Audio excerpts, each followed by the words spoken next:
Today on Classroom Dynamics. I stopped teaching and I started coaching. I stopped being a teacher where I was teaching out of a book and I made it more of a team atmosphere. Welcome to the place where ideas collide. Adam Todd's here to be your guide.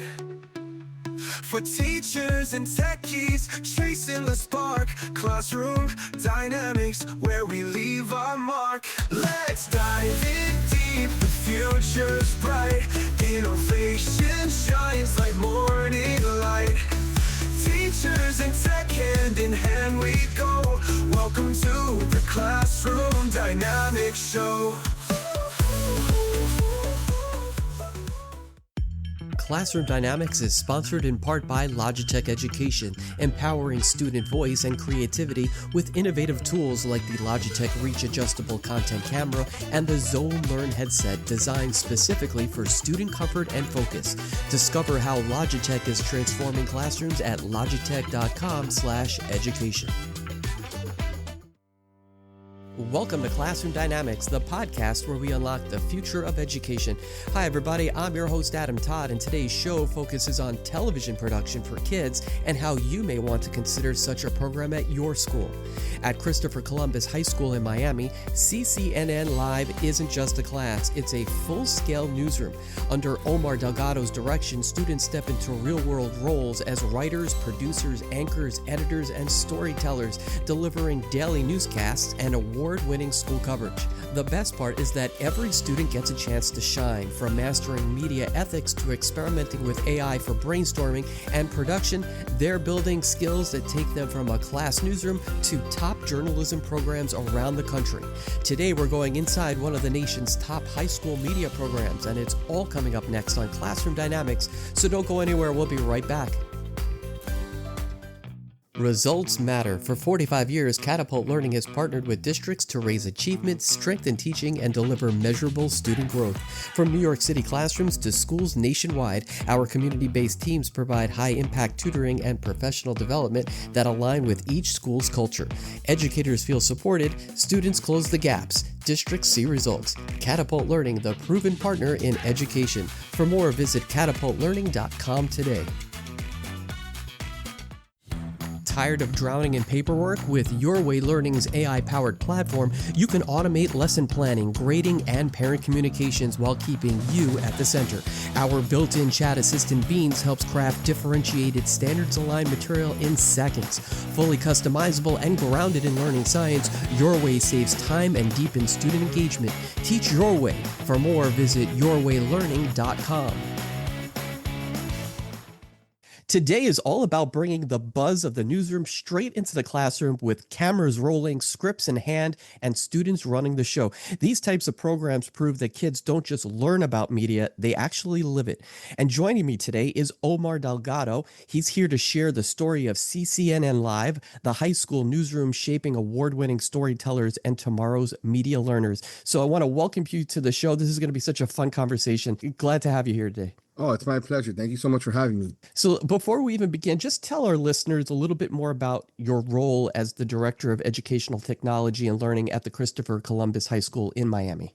So I back in 2012, we were deciding whether to go to become a one-on-one school, and I got my master's in edtech. I was just pretty much like the liaison between our administration and our faculty to learn how to use new technology in the classroom. And instead of always bringing in someone from the outside, I would pretty much learn whatever we had to learn, and I would teach our teachers. That kind of evolved into me having my own tech team. And then we would like do professional developments. I'm always looking for new ways to co-teach with teachers. So I'm in and out of classrooms all day long. I'm checking out tech that will actually help. And, buying tech for the sake of just buying tech is useless. Buying tech that's useful for teachers, that's where the magic happens, and when it really has a huge benefit for our students and for our teachers. So that's pretty much my role. Now I oversee the entire school. I'm involved in what kind of hardware we're going to purchase and what software, and it gives me more time to do what I'm doing here, which is our studio and our broadcast journalism. We are pretty much one and the same. I do something very similar in my school with BTV, and I just love the aspect of bringing that real world of newsrooms and content creation, basically, right? If you want to go with just a phone in someone's hand, but that content creation, that broadcasting into the classroom to really give kids this really a nice head start if they're interested in going down this road toward broadcast journalism. Oh yeah, I mean it's amazing the head start we give them. I actually had for the last 3 years in a row, I had either a senior or a group of seniors that started their own like media production company. And when I tell you That's great. yeah, they were making around 25, $30,000 a year just doing part-time gigs here and there. They were undercutting some professionals and people were just using them because their work was extraordinary.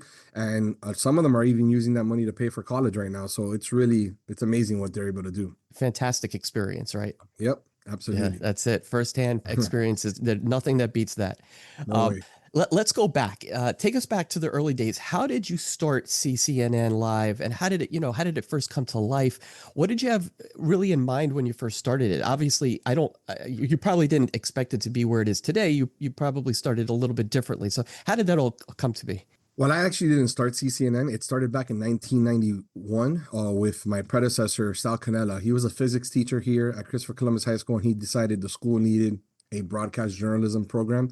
And he just did it before and after school as morning announcements. And he did it all the way to 2006. I personally had my own videography company. I would do like weddings and bar mitzvahs and stuff like that. I did that as a kid. How funny is that? We Yeah. really are one and the same thing. So I had my own company just because I was a teacher and I wanted to make some money on the side. My principal knew that I had that side business and he said, well, you're the only person that knows how to deal with cameras. So you're now in charge of CCNN. You're And, it. in the beginning, I just took it over and I kind of did what Sal did, which was just morning announcements. But I was like, there's so much more that could be done with this. I actually went to my local news station, CBS 4 down here, and I got an internship at 26 years old. And I just went there for like 3 months every day after school just to learn the business and learn how to run a show. It helped me out a lot. It was real good life experiences, but I brought all that back to my classroom. And then I found two organizations that I joined. One of them was my local state organization called FSPA, the Florida Scholastic Press Association. And the other one was a national one called the Student Television Network. I joined both of those and my kids started to actually compete against other schools in broadcast journalism and multimedia. And it just kind of grew from there, just very, naturally. Kids started getting more interested in it. We were doing, well in these contests and more people started to come in. Columbus is known as a sports school. We have a pretty good sports program. And I knew that to find our identity, we were going to have to report on sports better than anyone else in South Florida. So we were on the sidelines and half court at baseball games, just either updating our Twitter or Instagram, getting a lot of footage, making little reviews, and more people started watching us.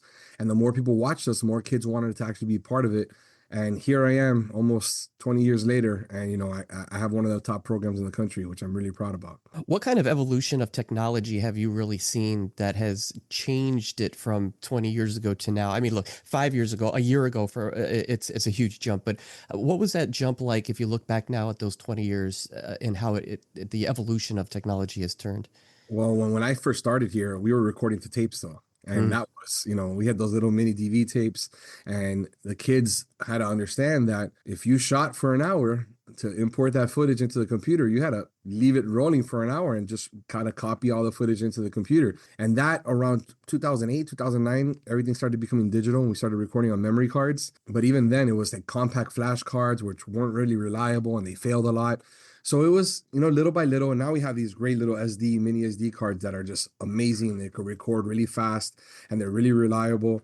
But from 2006 to now, the cameras got smaller but better.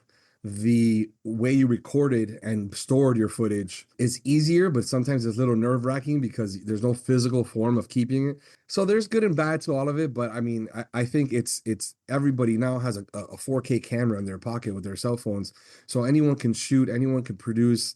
It's amazing. It literally is, anyone can be a journalist if they wanted to, because we have it, at the tip of our fingertips. It's true. The tips of our fingertips is such an understatement in today's world, isn't it? Yep, absolutely. Absolutely. Let me ask you, what were some of the key turning points that helped transform CCNN Live from a school project that you guys started into really one of the most respected high school newsrooms in the country? Two things. The first thing that really changed the way we did things was I stopped teaching and I started coaching.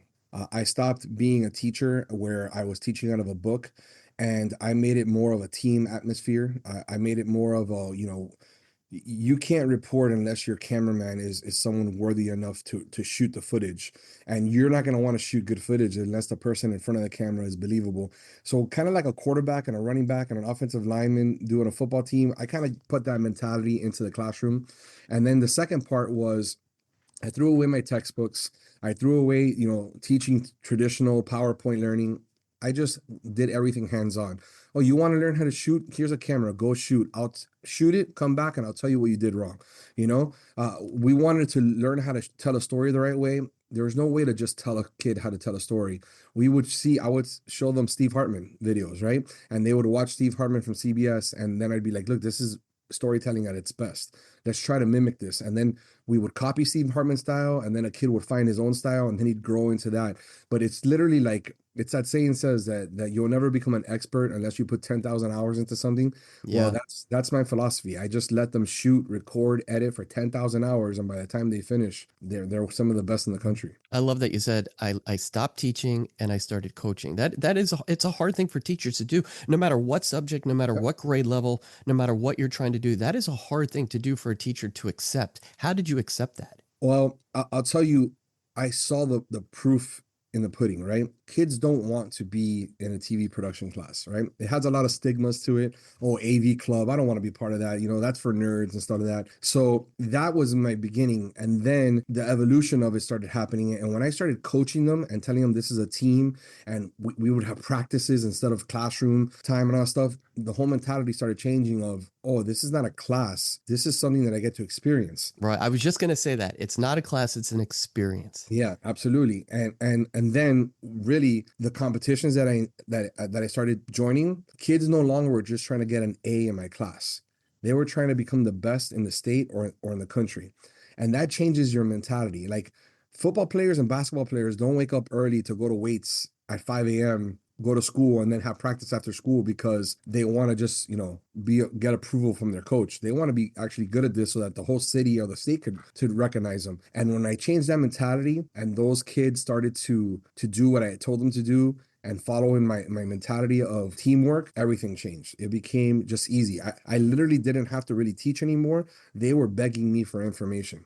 So that was really the turning point for me. You almost meld together with your class as the teacher, as the educator in the room. You're kind of really combining everything together, and you become what they want to be, and vice versa. They're becoming what you want them to be. Absolutely, absolutely. And I'll get dirty with them. Like if we're at a football game, I might just take one of my cameras too and shoot footage, not for them, but just to see, so they can see, oh, if Delgado's doing this and we can do this, And it's almost like a synergy that happens where they know I'm not above them, I'm not below them. I'm there to guide them and protect them and to lead them into a place, whether it comes to broadcast journalism, multimedia production, editing, whatever it is.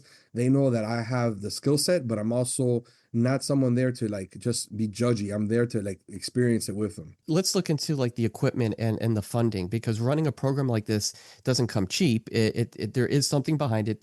You have to do some work to get the equipment. So where do you secure your funding from? So even though we are a private school, I was told from day one that I was self-sufficient. Like whatever I was able to raise, I could use, but the school wasn't going to help me because they had other priorities. Things have changed now because of the name that I've built up. So I just started figuring out, okay, what can I do to start raising money? And it started off very elementary. Like we would be like, all right, we have cameras. Let's go shoot an event and get paid for it. And we make a couple $100 here and there. But then I said, man, I have 5 shows that I produce and people are watching our shows. Let's start selling advertisement on these shows. So I started doing that. And in the beginning, it was just like people would send me like little slides, like PowerPoint slides, and we'd air that. But then I started offering production of ads, which people were like, okay, we'll pay for that because we could use this ad for other things as well. And that, I think I went my first year selling ads, we made like maybe $2,000, $3,000 to year 5 where we were making $10,000 a year. And now off our ad sales, I'm clearing between $25,000 and $30,000 a year just off ad sales. Wow. So you really can pull from that funding to really give these kids top-notch everything. Absolutely, yeah. And then from that, I got better equipment for live streaming events. and people hire us to live stream events for them. But what I really make money off of is I broadcast all of our football, basketball, baseball games live on the internet. I use a network called the NFHS network where people subscribe to that, and it's revenue sharing with them. So as long as you are hitting a minimum of streams a year, they will share from the revenues that they make from that. So now I'm getting a check every quarter for about $6,000-7,000 every fiscal quarter. So that's another advantage I have. And then another thing I did was, once our name started getting out there, I created a summer camp, and I do a 2-week summer camp every year. I get about 180 kids from middle school that want to become YouTubers and broadcasters and editors. And then, obviously we charge for that. I pay off my employees, but then the rest of the money goes to the club. So I've been able to securely fundraise around $100,000 a year just off the club that we get to use it, and it all goes right back into the club. We keep on, we're able to travel with that money, buy new equipment, repair equipment, because you know how teenagers are. Nothing is sacred around them. They break everything. But we're completely fully funded, and my school is like in awe that I don't even have to ask them for money if I don't need it. So you really are a self-sufficient entity within the school, and that's nothing to sneeze at. $100,000 a year is fantastic. Kudos to you for that, and the hard work that takes to just generate that, so you can provide for the kids in a program that you see is completely worth it. Absolutely. And then a lot of people always tell me, "Oh, but you're a private school. It's easy for you to secure these funds because you're a private school." And in the beginning, I thought, okay, maybe there's some validity to this, but I kind of have a blueprint of how to do this. And I've gone to Title I schools, I've gone to public schools, and I've given it to them, and it's worked for them as well. And they're actually producing $30,000-40,000 in revenue from my blueprint. So it's universal what I'm able to do. It doesn't matter if you're a private school, a charter school, a public school. This will work wherever you're at. You just have to have a good administration that supports you, obviously, and you have to get the kids to buy in on what you're selling. And you as the educator have to put in the work to make it all happen. But but look, it is a team. Like you're talking team sports, comparisons to what you're doing. It is a team. It all functions as a team. We're going to take a quick break. When we come back, more with Omar Delgado. So don't go anywhere. We'll be right back. Are you juggling lesson planning, grading, and keeping students engaged, all while running out of hours in the day? If so, Brisk is here to help. Brisk is an AI-powered education platform that supports teachers, students, and schools at every stage, from planning and instruction to feedback and practice. The best part? Brisk works wherever you are. The Brisk extension brings support into the tools that you already use, and the new Brisk Next web experience gives you a hub for planning, bundling resources, and sharing assignments with ease. With Brisk Boost, safe AI for students, you can create interactive charts like debates, exit tickets, and character conversations that deepen learning. Ready to try Brisk? Go to briskteaching.com, click the Get Started button, and install the extension. Plus, enjoy 3 months of premium features free at brisk-teaching.com/Adam-Todd today. Attention educators, meet the Logitech Zone Learn, the classroom headset designed for learners and built for schools. Engineered for comfort and durability, the Zone Learn delivers crystal clear audio, helping students focus and fully engage during lessons, group projects, and online learning. Built to last, its modular design adapts to any classroom setting and ensures a reliable, distraction-free learning experience. With Zone Learn, your students can hear the difference, which helps boost learning. For more information, visit logitech.com/Zone Learn. Welcome back to Classroom Dynamics. I'm here with Omar Delgado. We are talking all about media and content creation in the classroom. Let's go inside your newsroom, right? Inside the newsroom is where it all happens, and students there rotate through many real-world roles.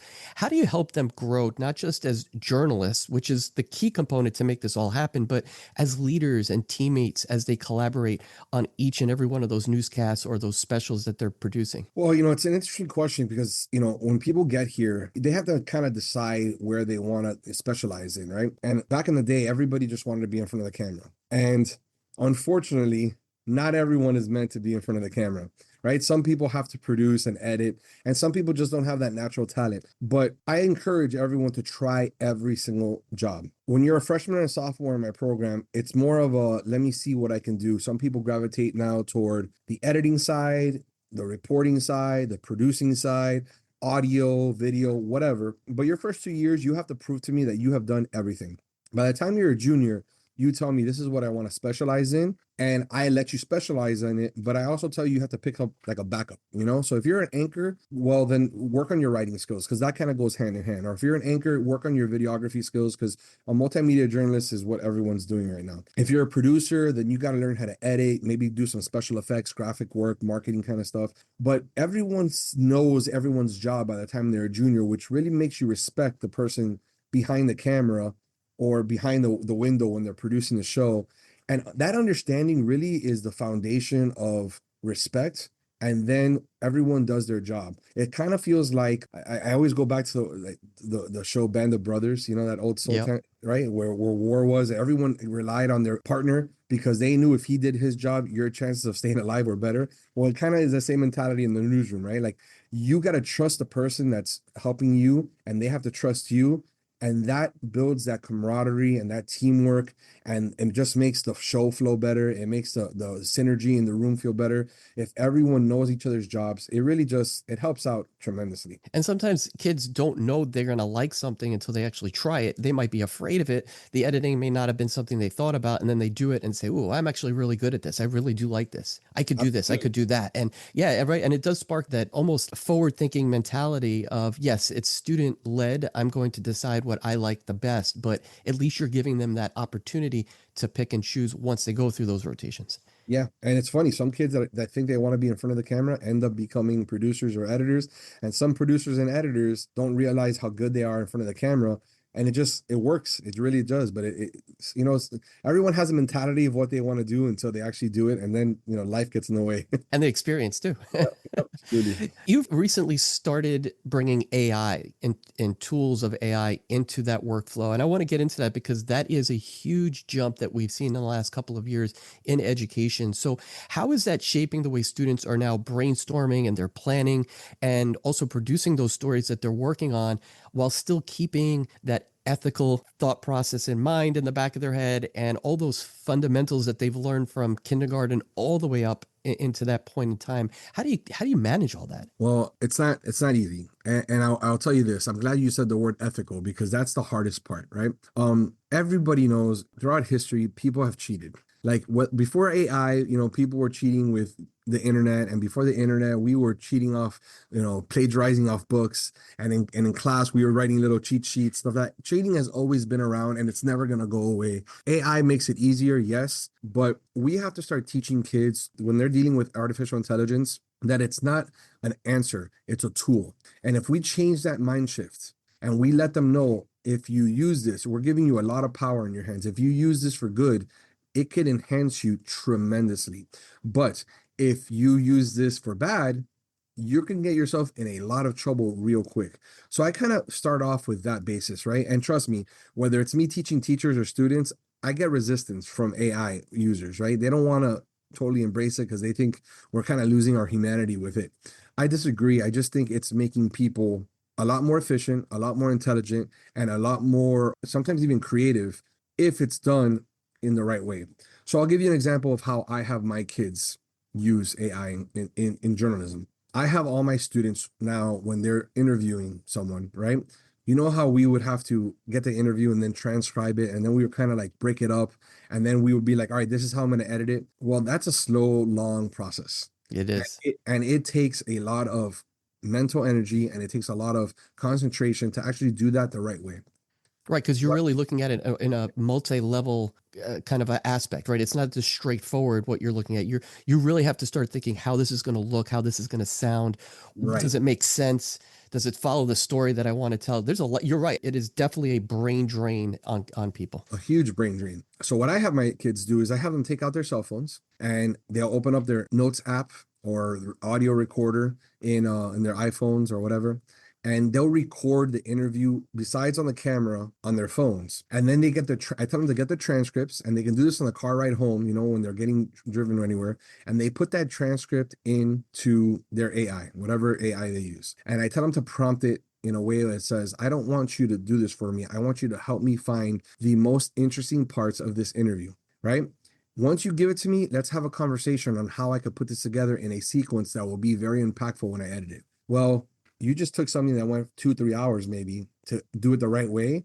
into 15, 20-minute conversation with your AI. And then you can take notes off the AI or have the AI, hey, summarize everything I said that I liked. And when you put that into the computer, you can start editing immediately because you already had a conversation with your interview. So that's an ethical way of that I teach them how to use it as a tool, right? I also like the fact that you're teaching them how to prompt the correct way, Yeah, because that's that's a skill in of itself. And itself. some teachers and adults don't really understand how to prompt to get what you wanted to get. So if you're showing them that route, getting there is going to be even a whole lot faster because you really Right. are targeting exactly what you want to come out of it. Absolutely, absolutely. Another aspect I tell them to do is I always tell them to write out their scripts or the idea of how they think their story's gonna go before they actually even go do their interviews, just so they can be prepared. But when they're done, I always tell them, hey, get my script, run it through AI, and say, are there any blaring holes or things that I'm not seeing here that you could help me so I can fill in the gaps before I even go there? Now, we all know when you're out in the field and you're recording and you're about to do a story, your game plan usually strays, right? Like, what you think is going to happen never happens. But my kids go in there so well prepared that when these strays start happening, they already start remember the conversations that they had with AI, and they're able to flow with it easier because it was kind of already told them this might happen, and they're prepared before they get in there. So that's how I actually incorporate artificial intelligence. I stay away from all the artificial intelligence editing and all that stuff because I think that's a skill that you need to know how to do. And it's never going to be perfect because it's going to just do a shortcut version of it. But like, for example, if there's a Mogart file or a graphic design that they can create with AI that will help them do something like that, I'm okay with that, but not actually putting the stuff together. So it's very elementary, but it's also very an important aspect because once they get that understanding, they can start using AI in other aspects of their life very ethically and the correct way. Instead of just having it write your report for you, you can understand, okay, I can write my report and have this enhance my report afterwards. I was actually just going to ask you about that editing feature because you do have things out there now like Opus Clip and things like that Right. that will break apart your entire video and give you those bits and pieces that it thinks is important.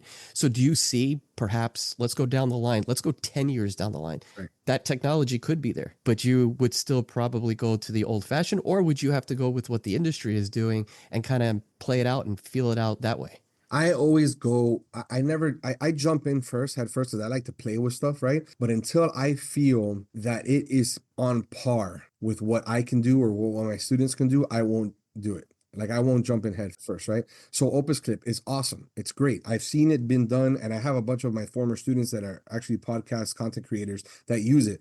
And Opus Clip is actually excellent at what it does, but it also takes away from you having that connection with your work. So maybe there's a balance between, all right, I get to use Opus Clip to make my marketing stuff a lot faster, but when I get into the nitty gritty of putting my podcast together, my video together, what have you, I'm gonna get my hands dirty, because then what are you doing? Like, I have to feel connected to my work to actually feel proud of it, and I can't do that if AI is just popping that all out. Right. I was just going to say, just spitting it out one after the other, and then you lose all that behind the scenes feel to it. Exactly. Yeah, it's amazing. You guys are doing amazing work. We're going to take another quick break. When we come back, we're going to wrap things up with Omar, so don't go anywhere. We'll be right back. Classroom Dynamics is supported by Higher Ground Gear, featuring the Shuttle 3.0 CS laptop case. Built for students on the move, the Shuttle 3.0 offers 24/7 protection by letting you work directly out of the case. Just open it and go. Its sleek molded design keeps laptops cool, secure, and always ready. And with shock-absorbing corners for drop defense, a grip deck, corner straps to hold your device in place, and clean shell fabric that resists spills and wipes down easily to fight germs, it's protection that never quits. For more, visit hggear.com today. Looking to spark excitement in your classroom and save time? Head over to Highly Motivated on Teachers Pay Teachers. From engaging lesson plans to creative lap books and test prep tools, these resources are designed to inspire learning and take the planning stress off your plate. Highly Motivated, motivating teaching resources that engage and inspire. For more, search Highly Motivated on Teachers Pay Teachers today. Welcome back to Classroom Dynamics. Let me ask you, just in looking ahead, what's your vision for CCNN Live and for the next generation of student journalists in this media landscape that is constantly evolving? It's constantly changing. You're changing. How do you just look ahead and see what that vision is going to be like in a few years from now? I'm a strong proponent of independent journalism. I tell my kids to learn how to make their own websites, promote their own business, create their own social media. I think that's the future. More independent news outlets. It's very difficult for you to graduate from college and then if you're, from a city like Miami, be put in a small town in Texas or in Illinois for 2-3 years just to get your feet wet so that you can move to a bigger market. Not a lot of people are willing to do that. And it's difficult now with the way the economy is going and everything to just even sacrifice your early years of your life to do that. So, but independent journalists can literally, you don't even have to wait to graduate from college. You can start doing that in high school and middle school. You can start creating your own work and putting it online. So I think that's where the future is going. I would tell people to not only learn journalism, but to learn marketing and learn how to promote themselves and their brand. And no matter what you do, whatever you put online, it lives there forever. So make sure that you're a great digital citizen on that aspect, because it's very scary in the world we live in right now. And you have to understand that everyone's watching and everyone's recording and everyone's doing, stuff that, listen, it might end up benefiting you at one point, but more chances than not, young kids and teenage kids are not making the best decisions. You got to make those mistakes to have a better life when you're an adult. And I just encourage kids to be very cautious on what they're doing, but they should still do it. They just be very cautious about it. There's a lot of layers to technology now, especially in education, and even teaching them all these different layers. This stuff was not around several years ago. You go pre-pandemic, it kind of was starting to creep in a little bit, but the creeping became exponential once we hit that pandemic timeframe, and now we are where we are. We do have about 2 more minutes left. How can teachers start with a program similar to yours, a television broadcasting program similar to what you've created, in order to give students that real world experience of content creation and even getting into higher levels of broadcast journalism? So I would tell all teachers, regardless if it's broadcast, English, mathematics, whatever, your first step is, like we talked about earlier, learn how to speak to artificial intelligence. Learning how to prompt AI is probably the most important thing. And it's not even that difficult to do once you understand the process of it. Like, you could literally talk to your AI and said, I need to know how to speak to you better. Teach me how to ask the right questions. And if you do that a couple of times, you'll start understanding how the AI works. And then you'll know how to start a conversation. You'll know how to tell it how to act before you even begin. So first of all, start off with learning how to prompt. Second of all, there's a bunch of tools out there. I'm talking about, there's Brisk Learning, there's Gamma, there's a bunch of stuff that you can put in, and it's a nice introduction to using AI in a safe way. So I would say get your feet wet with that and then just start playing with it, and you'll start understanding the basics of AI so that you can build your way to more complex commands. And then the way I use it might not be the way you use it, but that's the beautiful thing about it. There's many ways to shear a cat, like you don't have to all do it the right way to get to the result you want. And it's kind of like a la carte how you want to do it. What I love about AI, it diversifies learning, it diversifies education, and everyone gets to learn what they want in the way they want it. So it goes with teachers as well. So I would say, don't be afraid of it. Don't have some moral conundrum of, should I use this or should I not? Use it and then make that decision afterwards. So that would be my advice to all teachers to start off with. We just did an episode with Brisk Teaching. Teachers, if you haven't heard that one, go back and listen to that one. It is phenomenal. Even the new podcasting feature that they have in there is just blew my mind. And I just like you, I'm in this all the time, and things, when they blow my mind and my mouth hits the floor, it's really good because this is what I do. And I mean, just such amazing stuff that they're doing. And you're also, kudos to you guys again. You guys have a fantastic program. You and your students are showing day in and day out that the future of journalism is happening right now. It hasn't happened. It is happening. And, just from those first sparks of an idea to the moment those kids go live, they're really creating stories that matter and mastering those skills that they're going to carry forever. Before we go, just tell everyone where they can go find out more about you and your program and anything you want to share about CCNN Live. Oh, thank you. You can follow us at www.ccnnlive.com or on any of our social media handles, TikTok, Instagram, X, at CCNN Live. And also myself, my social media handle is Mr. D _CCNN Live. And if anyone ever has a question or wants to reach out to me, it's ccnnlive@columbushs.com. Feel free to email me and I'll get back to you. And whether it's broadcast related, AI related, whatever, I just like helping teachers feel more comfortable in the classroom and feeling more secure. Teachers take advantage. So listen, thank you again. Appreciate the time. For those of you who have been listening, thank you for tuning in today, and make sure that you share what you've learned or any takeaways or reflections that you've had. Tag us on X at Class Dynamics or Instagram at Classroom Dynamics Podcast. You can also find all of our links, including information about our sponsors, on our link tree at Classroom Dynamics. We always look forward to hearing your thoughts on our episodes and sharing the different ways in which you're using what you've learned. And you can also help support Classroom Dynamics with as little as $3 a month at classroomdynamicspodcast.buzzsprout.com. Once again, I'd like to thank Omar Delgado for joining us today on Classroom Dynamics. Best of luck this year, and thank you for sharing your insight with us today. It was just a phenomenal conversation. Oh, it's my pleasure. Thank you for having me. Absolutely. Anytime. Well, that's a wrap on this episode of Classroom Dynamics. I hope today's conversation sparked something meaningful for you, maybe a new idea, a fresh perspective, or just a little boost of motivation to take back to your classroom. Remember, it's never too late to strengthen your craft, and if there's ever a moment to re-energize your work, why not make it today? I'm Adam Todd, and you've been listening to Classroom Dynamics, a teacher podcast. Follow us on X at Class Dynamics and on Instagram at Classroom Dynamics Podcast.